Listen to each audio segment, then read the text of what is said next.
বৈশাখের শুরুতেই রাজ্যে কালবৈশাখীর পূর্বাভাস। দক্ষিণবঙ্গের জেলায় আজ এবং কাল বৃষ্টির পূর্বাভাস, সঙ্গে ঝোড়ো হাওয়া। কথা বলবো বিশ্বজিৎ আমাদের প্রতিনিধির সঙ্গে। বিশ্বজিৎ, গত কয়েকদিন ধরে প্রচন্ড গরম, তাপমাত্রা চড়চড়িয়ে বেড়েছে।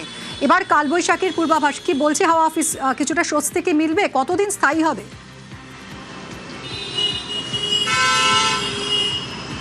আবহাওয়া দপ্তরের পূর্বাভাস ছিল যে বৈশাখের শুরুতেই ঝড় বৃষ্টি কালবৈশাখীর মতো পরিস্থিতি তৈরি হতে পারে, এবং সেই পরিস্থিতি আজ এবং আগামীকাল অর্থাৎ দক্ষিণবঙ্গের জেলাগুলির জন্য আজ এবং আগামীকাল এই দুদিন ঝড় বৃষ্টির সম্ভাবনা থাকবে। আজ বিকেল বা সন্ধ্যের দিকে কালবৈশাখীর মতো পরিস্থিতি হতে পারে।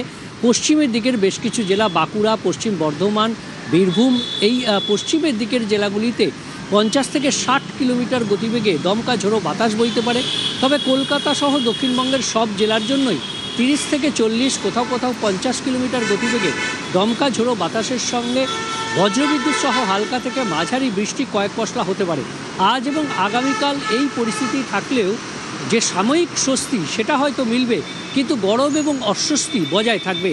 যেমন আজও গরম এবং অস্বস্তি পশ্চিমের বেশ কিছু জেলাতে থাকবে, বিশেষ করে পশ্চিম মেদিনীপুর এবং পশ্চিম বর্ধমানের কিছু অংশ, ঝাড়গ্রাম, এই এলাকায় গরম এবং অস্বস্তি কন্টিনিউ করবে। এবং এছাড়াও শনিবার থেকে ফের তাপমাত্রা আবার বাড়বে। শুক্রবার কিছুটা তাপমাত্রা কমলেও শনিবার রবিবার আরও তাপমাত্রা বাড়বে এবং গরম এবং অস্বস্তি আবার ফিরে আসবে।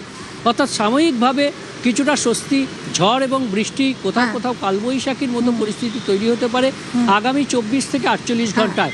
তারপর ধন্যবাদ বিশ্বজিৎ, ধন্যবাদ।